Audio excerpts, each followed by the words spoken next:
So welcome everyone. Today's class will be focusing on another aspect of finite element analysis, and that is mostly related to movement of water or groundwater movement, or how the water will be exerting forces when it is stagnant, when it is maybe stored in a reservoir or a pond near a slope or near a slope-like structure or near any in that sense any geometry, and how basically it will affect the local geology, how we can basically simulate the movement of water based on the hydrological properties. One thing to remember when we were doing limit equilibrium method and when we are doing this now, finite element analysis, even though we also performed some water related experiments there, some simulations there. The whole point of water related simulations in the limit equilibrium method was how it is directly affecting the slope stability or the factor of safety in that sense, right? Here, we are not interested in that right now, though it will be useful for calculating slope stability values. Right now, what we are interested in is how water is moving, how much water is moving, with what pressure it is moving, and all the hydrological properties. What is its velocity? How much pore pressure is there? How much hydrostatic pressure is there, and so on. Why these are important? Many of the geological structures, say for slope, you can see here, are directly or indirectly always affected by what kind of water pressure, water humidity, moisture is present and is nearby. For example, this simulation that you are seeing that is present on the screen is basically what it's showing is that on the right side, there is a ponded water. Suppose till this height where my mouse is right now. And there is on the other side of the slope, there is a basically an outlet for that, and the ponded water height is slightly less. Now this situation will be something like a temporary dam-like structure that is built just by making an artificial slope, right? This kind of things happen when you make a barrage or a temporary barrage to prevent water from seeping, or an artificial pond-like structure to basically do horticulture type of things. Many examples can be there. The essential thing is that we have a geological body. In this case, it is a slope kind of a structure that is basically separating water on the two sides with different heads. So different heads basically implies different pressures. So there is some body in between, and there is a lower pressure here, high pressure here. When there is a pressure difference, it's similar to how the electricity works, right? When there is a potential difference and there is a conductor in between, it will conduct with respect to what kind of resistance that conductor has and so on, right? Similarly for water, it will conduct itself, it will pass itself based on what kind of uh, uh, water passing parameters are there in this case. So what are the some of the conditions that allow the water to pass through? Uh, and the parameters are known as conductivity or hydraulic conductivity. In some cases, it can be also defined in terms of permeability. That is an intrinsic property of the material, and it they can also be defined in terms of what kind of pore spaces are there, how connected these pore spaces are. So porosity, right? So porosity, permeability, hydraulic conductivity, all these factors are basically now what we are talking about in our hydraulic or the water related studies that we will do, right? So this case is a similar demonstration where, as I said, there is a pressure difference. That means there is a water body stored at a higher head here on the right. There is a water body or the ponded water that is stored on a lower head here. Assuming this as a simple slope, what we are doing right now is seeing that given the hydraulic properties of this material, how the water will go, what will be the path that it takes, right? How much pressure it will be exerting on this in this full like structure, in this case slope structure, how much pressure it will be exerting on that, right? With what velocities or what kind of pressure it will be basically coming out from the surfaces or that ways, right? And how much in terms of quantity the water will flow through. So direction, the quantity, and with what speed, these are some of the derivatives of these kind of analysis. And so you can come to an understanding what we are doing. We are basically giving inputs of initial pressure differences, right? We are giving inputs of permeability, porosity, or maybe hydraulic conductivity, and we are getting outputs of uh, like what is the final pressure, what is the velocity, what is the quantity of water flow. So uh, all this, some which equations are basically correlating it, we can understand that ways. And on the basis of that, basically the whole model is simulated. So let's see how these kind of analysis are done. And as we go through it, we will also discuss what are the various properties and so on, right? So that will do. Let's start then. So what I can do is either I can, let's start from the new one. So its boundary and all, like the geometry and the pre-processing part, looks something like this. Let's do that so that at least you know how to do. And what I will do today is, after this example, I will basically give you this software like we did for our this limit equilibrium analysis and slide software. And what you can do is tomorrow, you can try it out.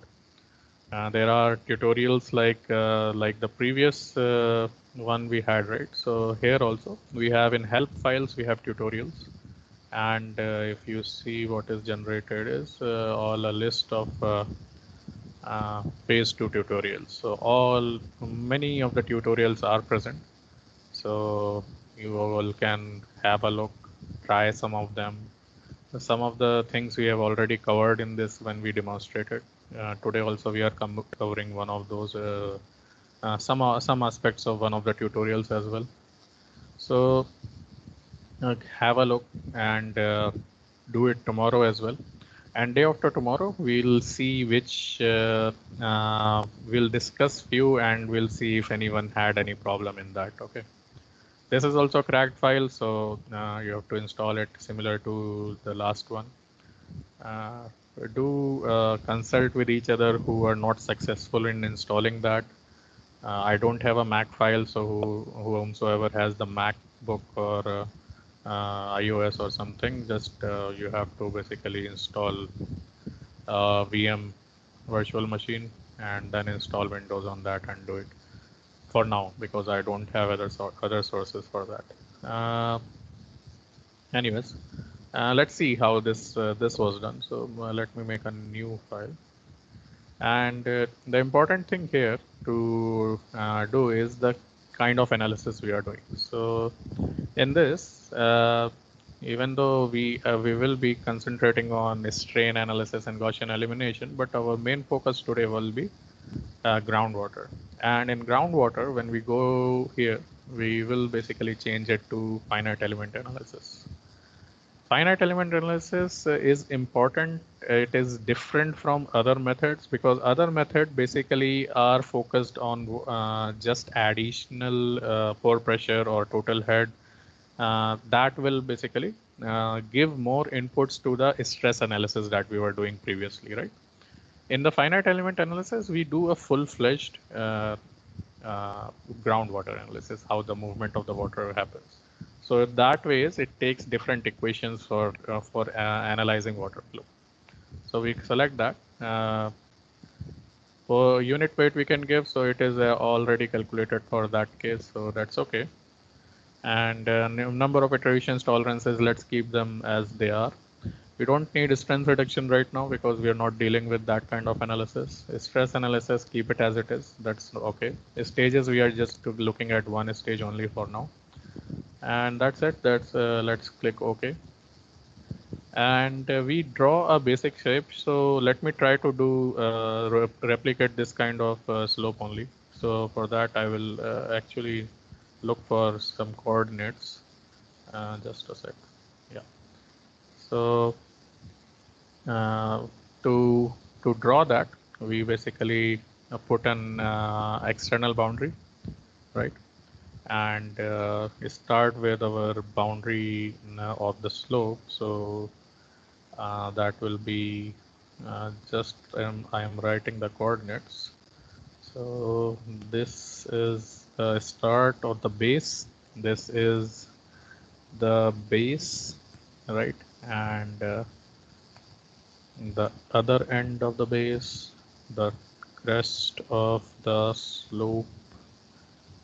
Okay. The crest of the slope. Okay. And the toe of the slope will also be somewhere here, right? And it can be closed now. So see. So this is these are the coordinates I took from this only. One of the tutorials that we already did, I think. So that was available there. And what two additional coordinates, if you will notice, two things here do note. One thing is that I have basically added few nodes extra here. Like this one was extra. It could have been a straight line, right? And I have added this one extra. I know what kind of analysis I am doing. Basically, I am trying to give two places water heads. So I will put the water head at this place in at this position and on the right side at this position. So I could add vertices at a later stage as well by clicking add vertex here, right? I can click here and add any amount of vertices on the external boundary wherever I want. But we can also add during the boundary definition stage as well.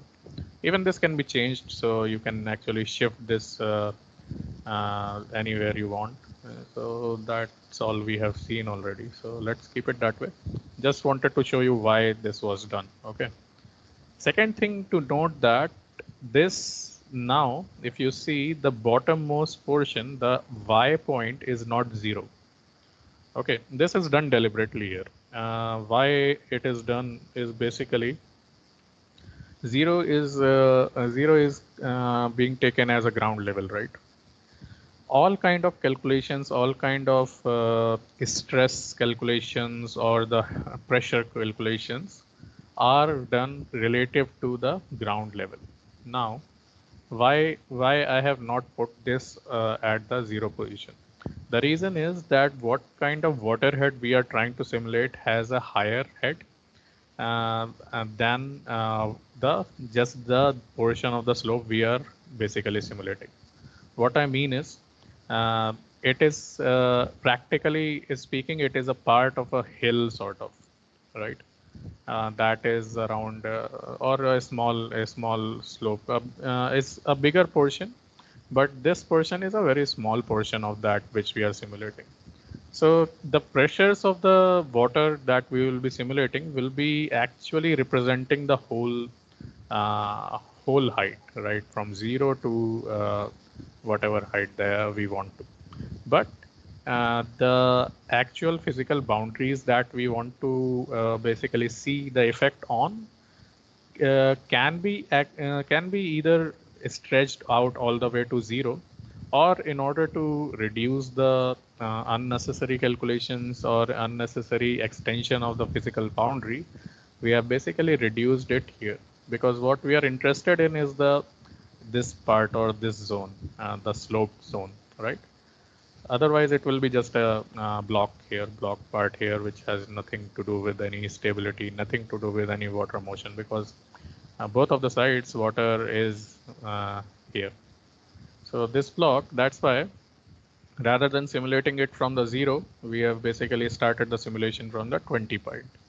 But it is important to note that all the water heads will be actually calculated effectively from 0. So when we apply any pressure, we apply any head readings, and if it is in meters, we do have to take care of that as well, right? So these two were the points for geometry. Now let's do the pre-processing second stage. Second stage for pre-processing is the meshing or discretization in meshing. Let's create a, now this time I can actually create a uniform mesh. Uniform mesh, how it is created is in sense of graded mesh. If you see, it will basically be graded according to the geometry. In uniform mesh, it is generally very less dependent on geometry. Okay. It is uniformly distributed generally. So because we are more concerned in terms of internal water movement, that's why we will be keeping the uniform grading of mesh. The type of mesh that we use, the number of elements, as I think we have already discussed this part, but still just to reiterate, the type of mesh we use, the nature in which it has been designed, what kind of elements that are there, right? All these things affect what kind of calculation and what kind of output we are getting. The more refined the mesh is, the more properly it fits our geometry, the more representative the answer will be to the real situation. That's why a good practice is sometimes when we do this kind of simulations, any kind, like in finite element analysis, we actually do it for multiple type of meshing, not just limited to one type of meshing, in order to just understand if any significant change is there due to the meshing type of meshing change, right? If our mesh is basically creating a lot of disturbance in the output, then we have to tackle that first before we can tackle other issues. So mesh is also affecting what kind of results we get, but an ideal mesh should not do it to a significant extent. So that's why always we have to take care of that. So for now, we just use this uniform mesh. Approximate number of mesh elements, so 1500 total elements. Let's discretize it. So discretization, you can see how it is appearing on the external boundary, right? And we can mesh it up. Okay. So meshing and discretization is that much. That is the second step of pre-processing done. Third step is boundary conditions, right? Here we have to basically do two kind of boundary conditions. First was we used to do like these external boundary conditions and what kind of loading is there and so on, right? But here we also are concerned with the water or groundwater. So first let's release these slopes from their restraints on X and Y so that they can actually be simulated properly in terms of their stability. Although that is not our priority right now, but still we have to do that kind of analysis, right? So basically what I'm doing is I'm freeing this slope and the flat area so that it can move in X and Y direction, while this portion and the base, right, and the side is basically fixed against movement. So both X and Y directions are fixed. Okay. This is one. Second is, and important part here is we have to define some hydraulic boundary condition. Now, what are hydraulic boundary conditions? If you like for what is boundary condition? Boundary condition generally is that what is the starting point or what is the fixing point of these kind of all the nodes that are there, right? So if there is any additional load that is already there, like this portion is loaded, so these all elements or the nodes on these points will have those values that are initially fed, right? If they are not restricted in x, y, or z, x, y direction, so dx and dy for these nodes will be 0. That is like that is something like we have the values for certain parameters on the basis of which we basically reduce the number of variables to solve these equations, right? For the finite element analysis in groundwater also, we give these kind of boundary elements, but for boundary conditions. But for that, there are different types of boundary conditions. Let's see what are those. So first we have to basically shift to from stress analysis to groundwater analysis. So we can do that by going to the show boundary condition. The control is here, and in that, if as soon as I have clicked this, basically the stress boundary conditions have disappeared, and I can actually set now the groundwater boundary conditions. So let's set the boundary conditions, set the groundwater boundary conditions. As soon as I do that, I have these many options to do. Now do see what all options we have. Let me explain those first, and then we will move on. We have a total head function. Total head basically gives us what kind of stagnant water is there. So for our analysis, this one, we will be doing that, the total head of portion. So let's do that first, and let me explain the other things as we proceed. On the left side, if you see, let me first close this and just show. On the left side, the base is at 25 y. So y is at a height of 25 meters. Sorry, the base is at the height of 25 meters. And what we want is the ponded water to be 1 meter high. So at 26-meter height, we want this place to be ponded with water. On the right side, we have the we want it to be at 31.8 meters, right? So both places, because it is being calculated from 0, that's why both places will have the exact head values. So let's put 26 meters, and as soon as I do that, I can have this selection tool, which I can basically select these boundaries where I want to apply the head. And as soon as I press enter, it will create that kind of 26-meter head. Now do understand, as soon as I do that, this hashing is there. Why this is done is because it is understanding, the problem is understanding that there is some empty space where the head is already existing. So I have given it as a 26-meter head while the physical boundary closes at 25 meter. So whatever is remaining portion will be considered as a ponded water or a stagnant water that is there. It will create its own head, it will create its own pressure, but that also we have to simulate later on, right? So this was for 26 meter, and for the other part, we basically give a 31.8 meters head, and we select this portion, the last part, right? One thing also we have to do is we have to select this portion for 26 meter because ponding water is not just on the surface, right? So let's apply that, right? And that is for our work here. But I also do want to show you what all other things we can do here.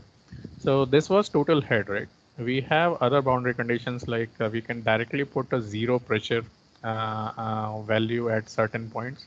So zero pressure basically means that there is no flow from this. There is zero flow, zero pressure, that there is no pressure head or total head at this point. what generally happens at zero pressure points, it is basically an open drain, like like a discharge point.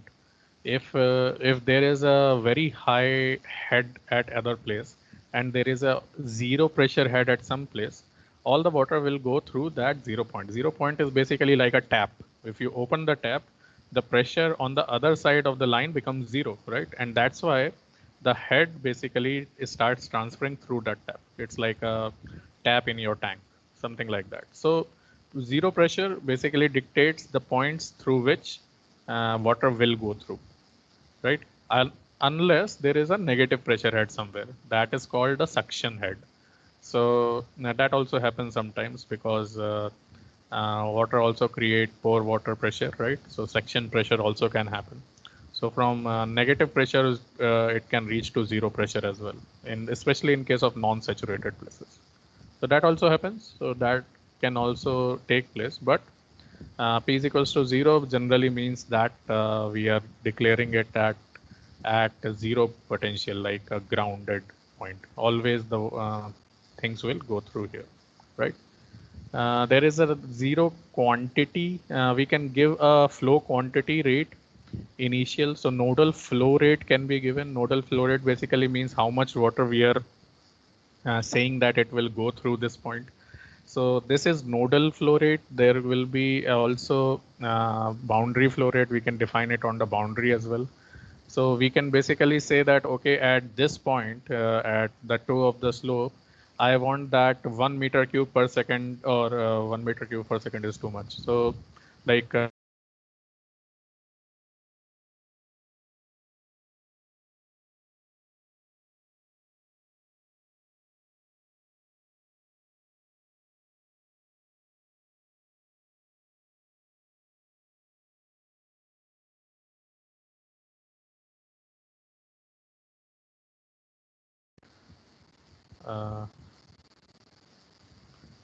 hello, you guys can hear me, right?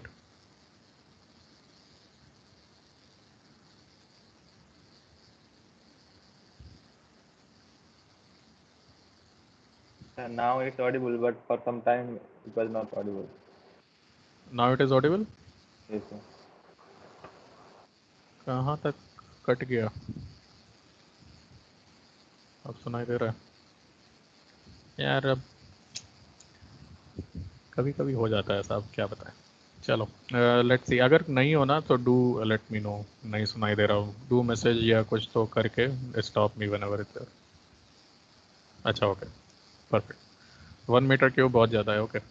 1 metre cube पर second, what I was saying was basically what kind of values we can give them as a boundary condition.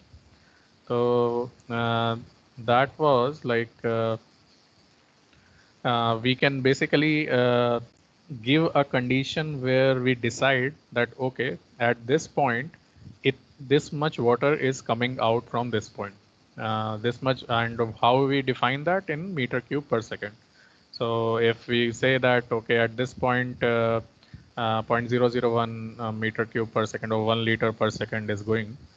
So that way we can basically give it a boundary condition that it will, at any case of time, even though whatever pressure is there at any other point, this point will have the restriction that every time 1 meter or whatever value we give, 0.001 meter cube per second will flow from this point. So this is the work of boundary condition. Boundary condition basically works in this way. In When we give these boundary conditions, we assume that these are static boundary condition. Static boundary condition means that they won't change with time. Like for example, we are giving here that this head is 31.8 and this head is 26, right? So we have assumed that whatever happens, whatever is happening, whatever water is moving from one place to another, this head will remain this much, 31.8 on the right side and 26 on the left side. So these kind of boundary conditions are called static boundary conditions. The static boundary conditions won't change even after the solution is found out. in dynamic boundary conditions, or there is another analysis called dynamic explicit dynamics or some in that zone, done in finite element analysis only, but that the way it is done or the algorithms that are there are different. In that case, we can give something like this is a tank which has presently 31.8 head, and as the water flows, basically it will keep on draining. So that is something like a explicit dynamic condition. Dynamically, it is changing. But for now, what we are doing is we are giving you static boundary conditions. These are generally given to find out the equilibrium state, that what will happen finally, right?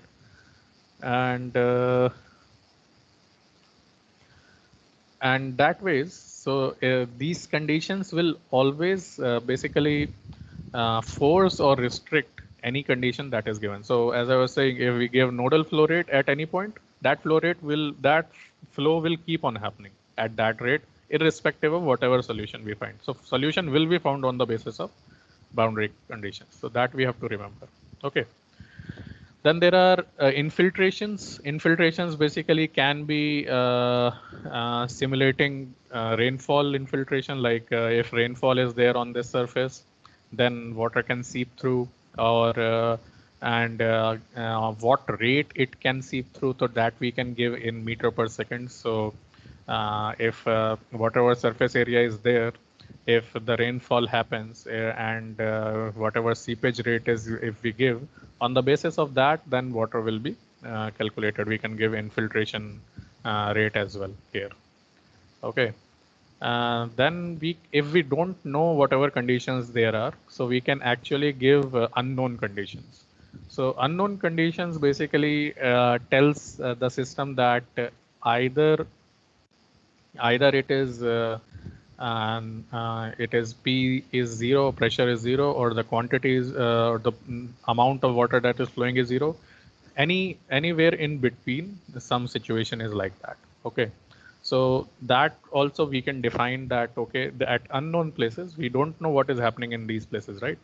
So at unknown places, we can actually define these this condition that we don't know what is happening. So we can actually define it here as well. Let's do that. Let's define this portion and this portion as unknown and apply. So if you see, it will basically turn into question marks, all the vertices. So it doesn't know what to do. It doesn't have any value right now, but it can have values at later states. Okay. So let's apply and close here. And so this one is the boundary conditions that we have given for our groundwater analysis. Now we can also include the pressure that will be exerted due to this water. So in order to do that, see, these kind of analysis that we are doing right now, these are two independent analysis, but the idea behind this is we are using the same geometry, we are using the same meshing and discretization, but the boundary conditions for them are different. The equations that are used for this analysis and the stress analysis will be different. So all the boundary conditions that are used here will not be directly affecting the stress analysis that we want to do. So just because we have a ponded water here in the finite element analysis, it doesn't mean that the ponded water will exert a force in the stress analysis part. So let's see what we were doing in the stress part. If we want to close this, we just click this toggle groundwater, and we come back to our finite element stress analysis. And because this water is not defined in this stress analysis, do remember, like last time when we did these kind of analysis in limit equilibrium method, we were defining these in piezo lines, right? So those were defined, and that's when the pounded water was simulated. But here we have defined this on the basis of head, and that too in the finite element analysis. So So that won't be reflected in this stress analysis. What we want to do here, be clear that we want to basically simulate how much force this ponded water will be exerting on this point, these points, and if that will be affecting any stability of this slope. So two independent analysis we are doing simultaneously. So that's why we basically have to give a ponded water force externally, and all that also can be given in this in this way. Just let me show you how this is done. It can be given from I think groundwater, no, in the loading. In the loading, we can give in the loading we can give add ponded water load. So add ponded water load, basically what it gives is it can actually calculate the ponded water load based on what kind of pressure head is there or the total head is there, right? We could have done the usual way. We could have actually just used distributed load like we apply for simulating a vehicular movement or something by just adding a triangular load or a uniform load. But we have to basically calculate it in terms of newtons or mega newton in our case, right? But if we add a ponded water load, it basically we can give the total head just in terms of meters. So giving a head of 26 meters, we can apply at these boundaries where the ponding is there, and then click OK or press enter. And this ponded water force is basically applied here. If you see closely, it has basically calculated effective force of 9.8 into 10 to the power minus 3 newtons. And what this is basically is the difference between the ground level and the head that is remaining, or the ponded head, and it has basically multiplied it by its unit weight and found out how much force or load there is, right? So that's how it is done. We could have done that by applying a regular load also. So it's same one and the same thing. That's okay. No, and also the other thing it has done is it has basically added a triangular portion here and a uniform portion here, if you notice clearly. So because it is changing from here to here in a triangular fashion, right? Here it is maximum at this point, and it is changing and becoming 0 at 26 meters. So that's and that it does directly. If we would have wanted it to do, if we would have wanted to do it by a regular method, we would have added two different types of forces: one uniform force on this part, one triangular force on this part, and could have been done. But if this is giving facility, software is giving facility to, why not use it, right? Okay, so these are the boundary conditions that are there. We have defined geometry, pre-processing is stage 1. We have defined the meshes and the discretization. We have defined the boundary conditions in both hydrostatic and stress analysis. Both of these boundary conditions can be seen, right? Now, so most of the pre-processing is done, except we have to give the material properties as well, right? Now, in this case, we have to define. Oh, and we also have to define what kind of loading is there. So field loading, we can give the gravity, right? And stress analysis will be basically based on that. So field stresses will be based on gravity, and we can use actual ground surface. So the ground surface is at 0, right? So that's why it was simulated at this place, because all the calculations will be based on how much head it has, right?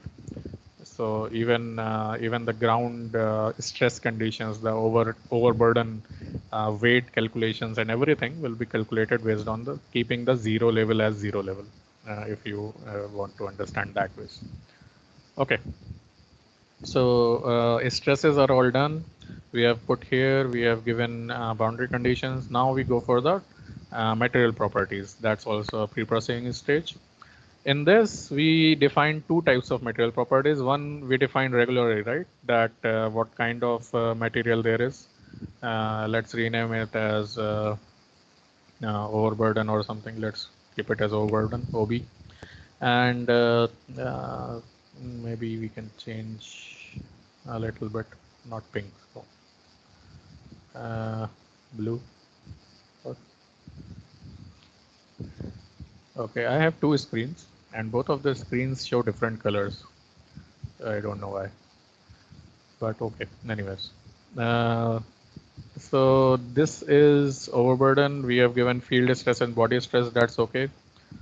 Let's keep all the values as they are because we won't be doing much of a stress analysis anyways, but okay. Let's click OK here. So OV is defined. And what we want to do is now we have to give the other kinds of material properties, and that will be hydraulic properties. So if we go for the defined hydraulic properties, in this, we have certain options that we can look into.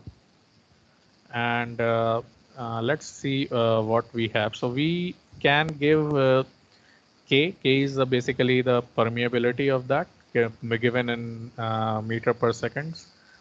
Anyone has any idea what is difference between permeability and hydraulic conductivity? कोई बता सकता है what is difference between a permeability and a hydraulic conductivity? Hands? Anyone? Any idea? Like क्या होता है दोनों में difference क्या होता है? So ना दोनों terms में both of the terms basically define how water moves from any material. But anyone has any idea what is the difference? Mm-hmm.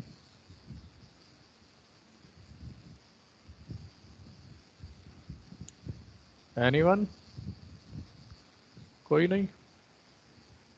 Sir, I think in hydraulic conductivity, we are basically considering the flow of the either water or any fluid. Whereas in the case of permeability, we are dealing with how it tends to pass from one medium to another.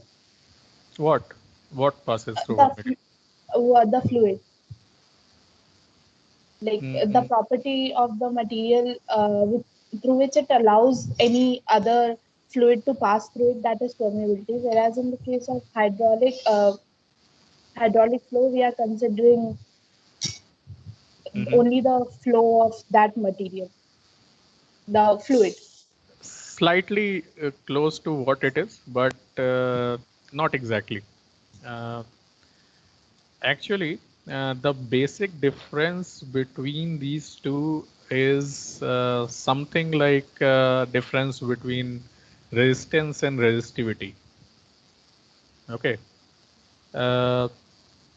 Like you are aware like how resistance is calculated if you have a long wire of length L, area A, and conductivity is given and or resistivity is given, you can calculate the resistance, right, for a wire.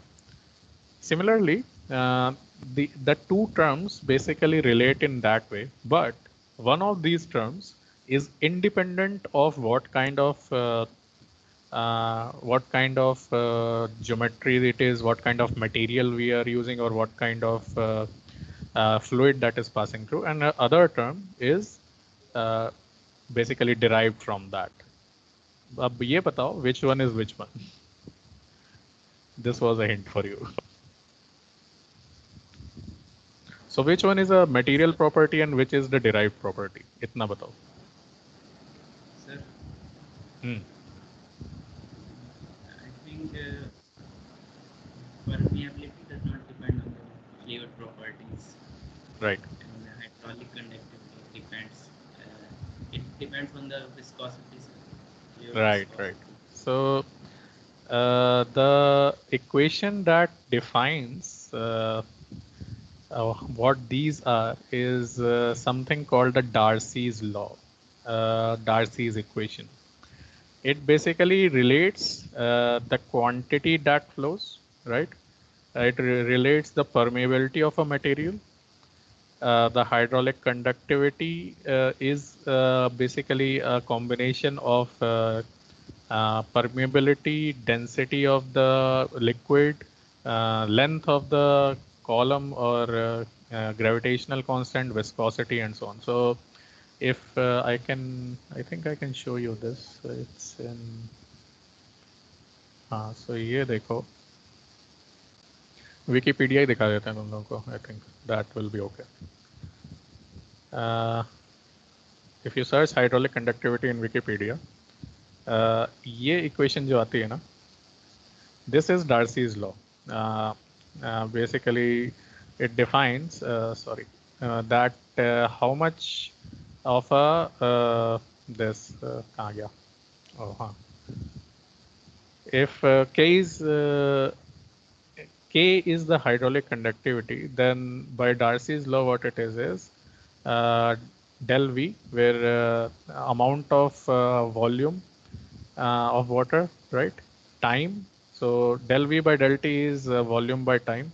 L is the length, and A is the area of cross section. H is the head, or the difference in the levels. So ultimately, what it is this is the final relation that counts. So del V by del T is the volume per unit area, per unit time, or meter cube per second, right? This is called the quantity. K is small one. This here is called kappa, is basically the permeability, right? And rho is the density of the liquid that is moving. Do remember that any fluid that is moving. So because the pressure difference we are calculating in terms of rho gh, right?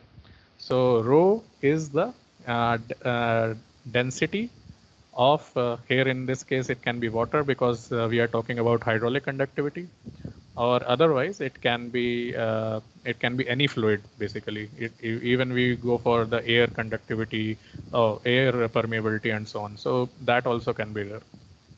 So density, G is gravitational constant, A is area, L is length, and basically coupling all this, hydraulic conductivity is related to permeability by this relation. So kappa is a material property, or permeability of that substance. Generally, if you want to go into more details, its unit is basically not only meter per second, it's called dyne. So it can be calculated in, Darcy. So Darcy is in permeability in, generally we give in millidarcy, meter square. We can give in many ways. And in terms of hydraulic conductivity, it generally goes into, oh, wait.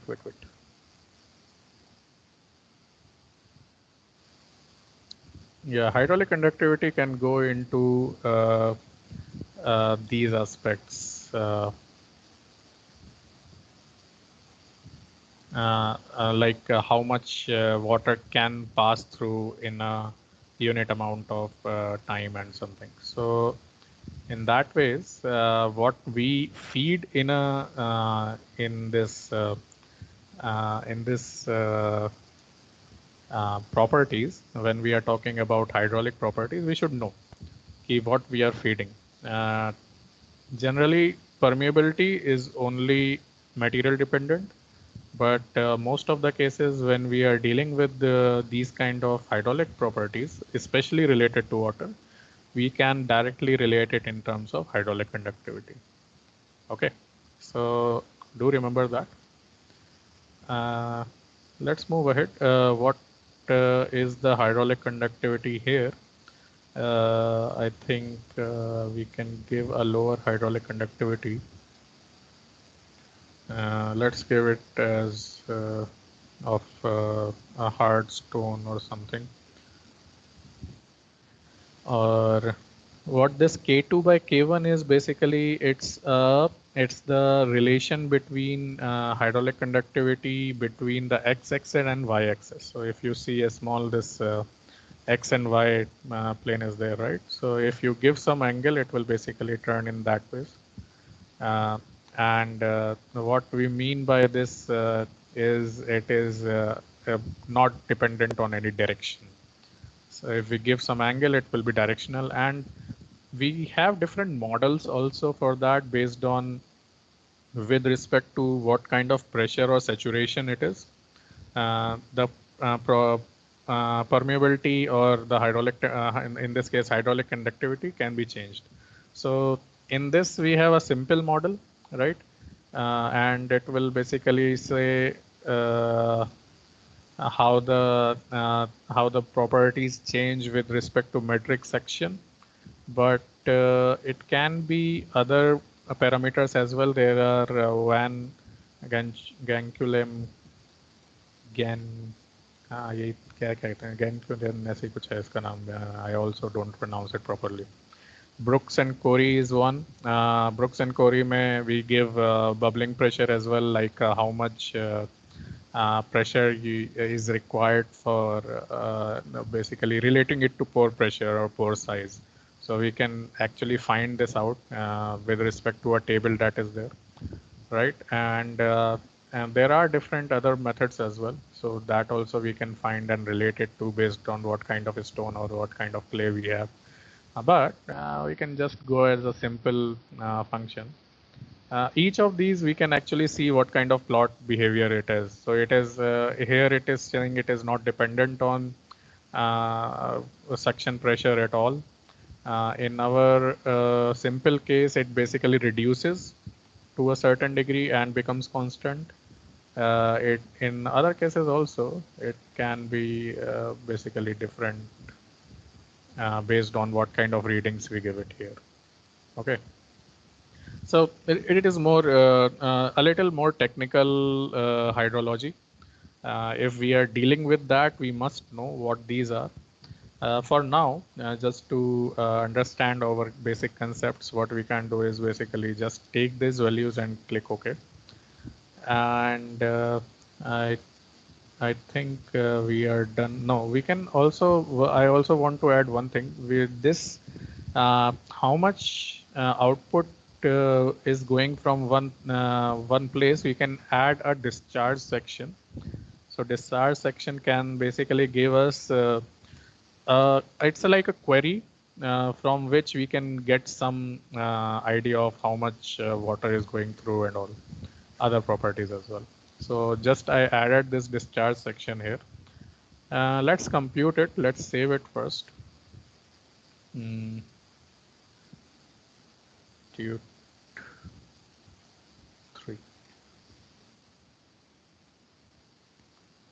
Right, and let's just compute it here. It won't take time because very simple analysis. And yeah, so this kind of results we can obtain. What it's right now showing is basically the pressure head that is developed. So pressure is basically due to the head of the water as well as the pore pressure that is there. It can be basically seen in different ways. What we want to see is how the water is moving, and for that we have these flow vectors. And by using these flow vectors, we can actually see how the water is moving and in what direction.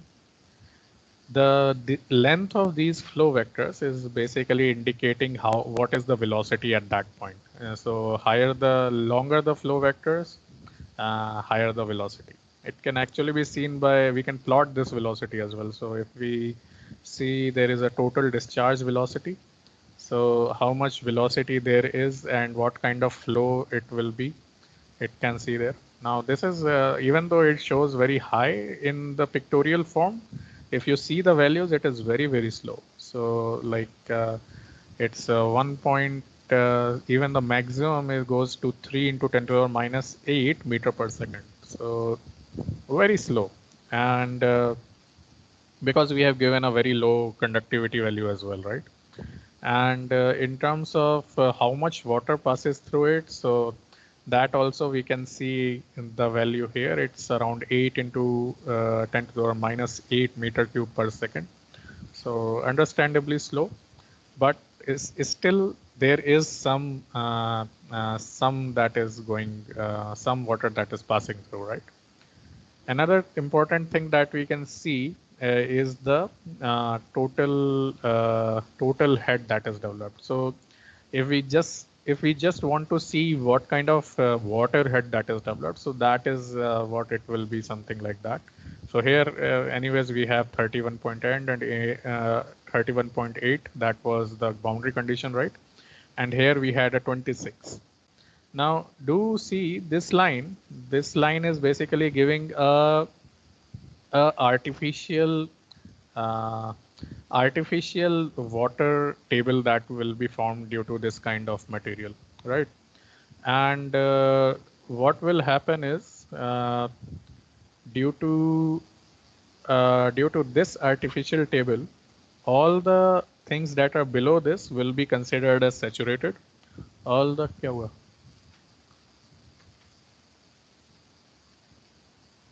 Just hold on, guys.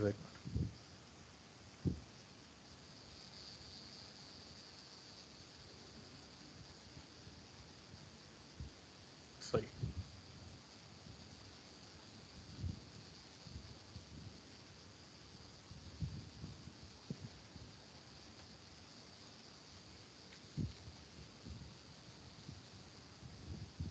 Okay, finally decide. Sir है नीचे? नहीं है sir नीचे, तो ये कहाँ से आया? अच्छा ठीक। Sorry. So what I was saying was, so the artificial water table that is created basically means that below this point, all the things will be considered as saturated. Above this point, all the things will be considered as not saturated. If it is not saturated, basically it has a negative pressure, and that's what this negative values mean. Negative pressure, what it means is, if you add water, it won't be creating any additional head unless it is saturated. So if simple to understand, if you have a dry sand, if you have a wet sand, any addition of water will create more pressure in a wet sand or a saturated sand than a dry sand, right? So addition, till the time it becomes zero, the water will keep on being added in this zone till the time it becomes saturated. And as soon as it's saturated, it creates a positive head or positive pressure.